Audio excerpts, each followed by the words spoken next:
There is a beautiful circular movement in today's gospel. Jesus says that he is the bread of life, but also that he has not come to do his own will, but to do the will of his Father, and to bring people to the Father, to bring them back home to their Father and their eternal home with the Father. So Jesus comes not to do his will, but the will of his Father, and he is the bread of life. He is the one who nourishes us. He is the one who gives us the capacity to continue and to walk each day and to grow in the Spirit, and yes, and to come to be more like Jesus each day, and yes, come closer to the Father and to be with the Father. So Jesus is the bread of life. He is our nourishment. He has come from the Father to fill us with this life. And as we are filled with the life and the life of the Spirit, yes, we are led back to the Father. So you can see this very beautiful circular motion, this coming and this going back, and how Jesus draws us into that and draws us into this cycle. And Jesus is the nourishment, our nourishment. He is the bread that gives us life each day and gives us courage and gives us support so that we may walk with him and we may rejoin the Father one day.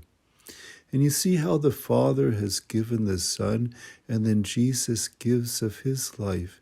He gives of his very self in the Eucharist, but he also gives his teaching while he healed people, and he walked with us, and he became man. So his whole existence was always about giving of himself.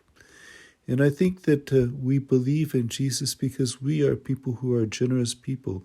We are people who have a giving heart. And having a giving heart and a giving disposition, giving of ourselves, yes, we can understand and we can believe in Jesus. And we can say, yes, he is the one who gave his whole life for us, gave himself on the cross, and totally gave himself up for us.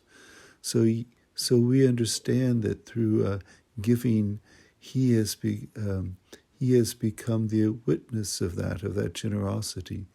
And our own giving disposition draws us ever closer to him. And so his whole life was a gift. It was a gift of God, and it was a gift lived out. And it was a gift that takes us back to God. And so we're called each day as well to be generous people who are giving of our hearts and minds and our love especially to God. So let us receive Jesus not as just an end point, as a stopping point and say, okay, we receive Jesus, it's all good, but to think of giving our hearts and minds back to God the Father, and also giving of ourselves for others and for encouraging them in their lives and helping and supporting them.